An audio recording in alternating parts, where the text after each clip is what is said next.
Something that I wanted to discuss is distinguishing between vulnerability and helplessness.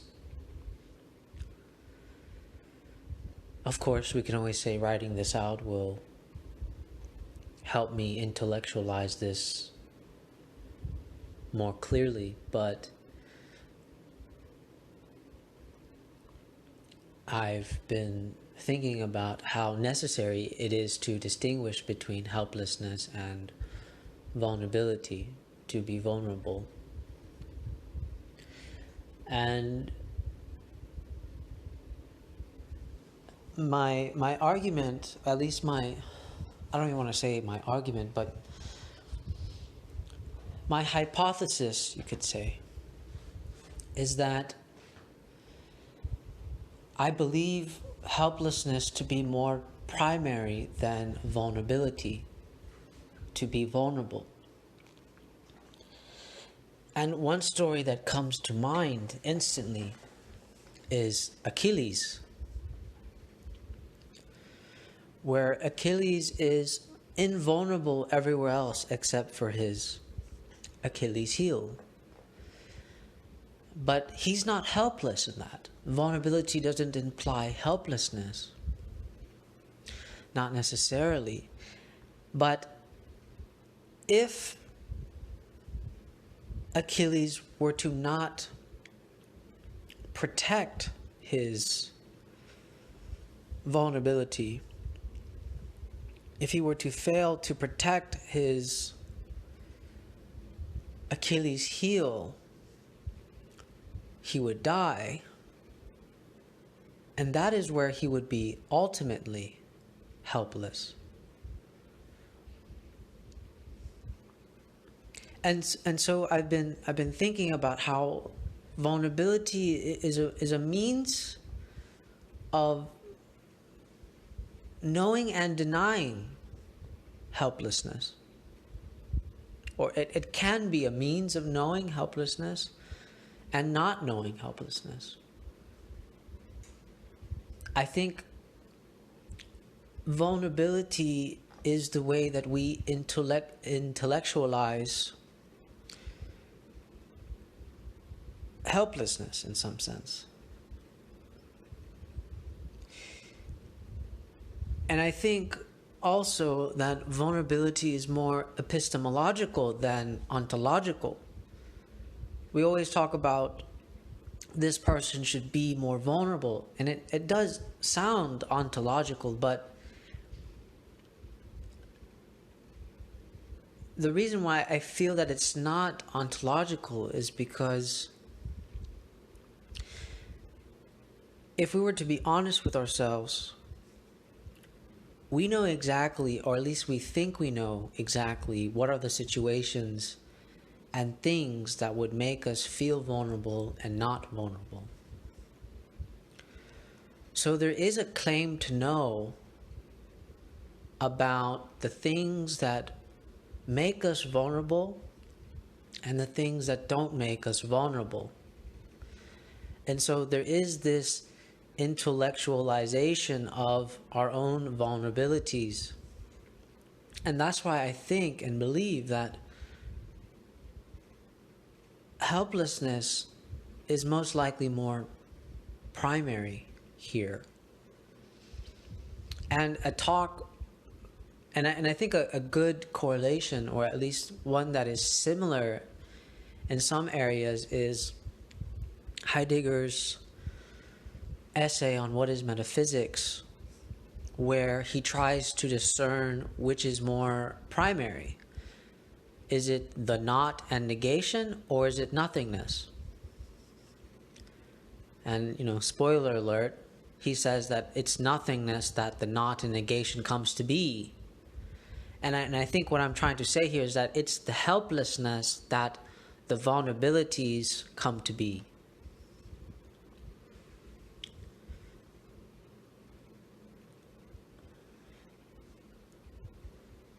And and the reason also I say this, because there's, I think, many examples of, where helplessness is ultimately very hopeless. There's nothing that can be done, or at least felt that nothing can be done. But vulnerabilities, there is a sense of hopefulness, and an example that I can give here is imagine a woman or a man, it doesn't matter. Imagine someone complaining about their partner, saying that they wish they would be more vulnerable so that maybe they can repair the relationship. They want to know what is causing them suffering, or what's on their mind, or what they seem to be avoiding. So in some sense, we desire vulnerable partners because it allows a way of us knowing how they are, what they think, how they feel. And I think that's why I said that vulnerability is more epistemological, because we desire a way of knowing how one is thinking, and the only way to know this is that, well, someone has to be vulnerable about the situation that they're in, or the relationship that they're in. And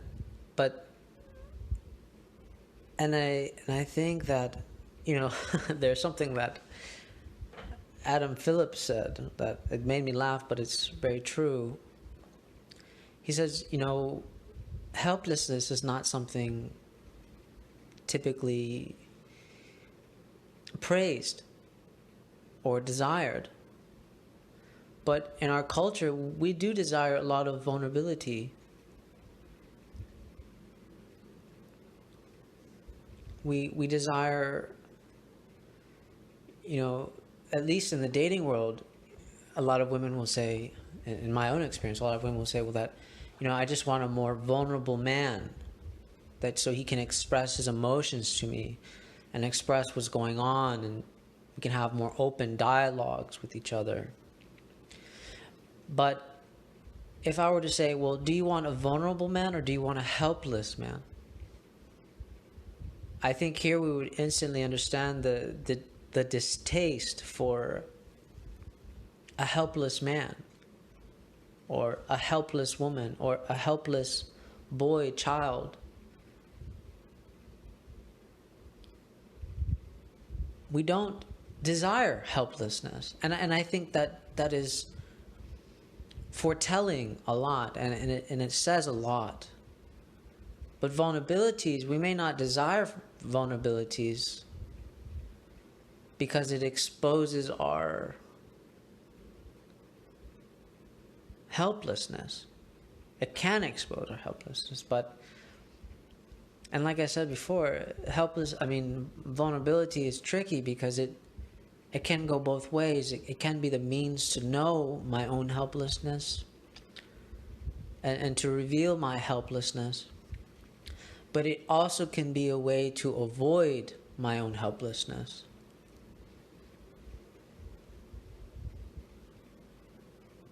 Because, and the reason why I say that is especially the avoidance part.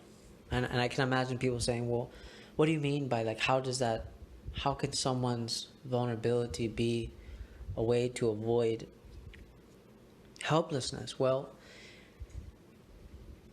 I think it's because it provides hope for a self-cure, a hope to overcome the vulnerability, you could say.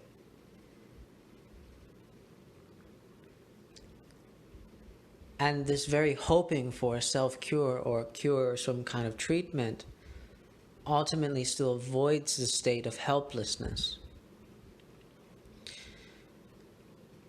Now, one contention that should be mentioned is that, well, helplessness can be abused.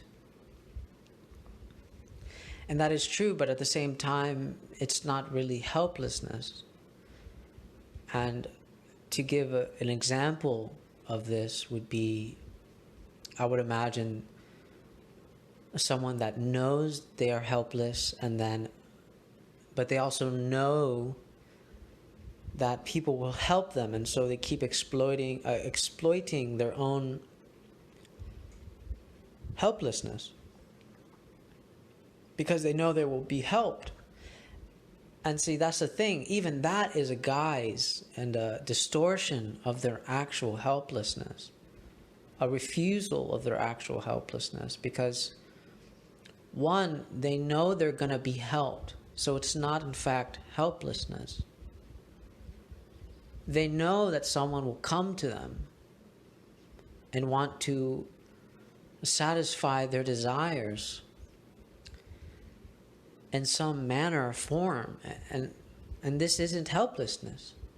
In fact, a person that is taking advantage of what seems to be helplessness,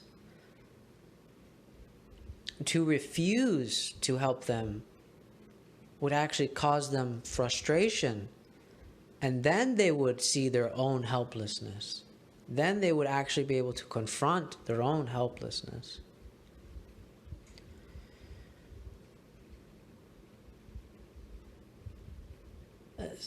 Something that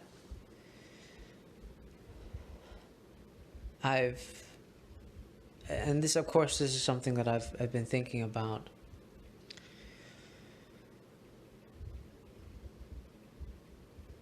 And I don't know if I said this already, but I guess I will just summarize this a little bit, is that we can have more or less vulnerabilities, but I don't believe that we can have any less of helplessness.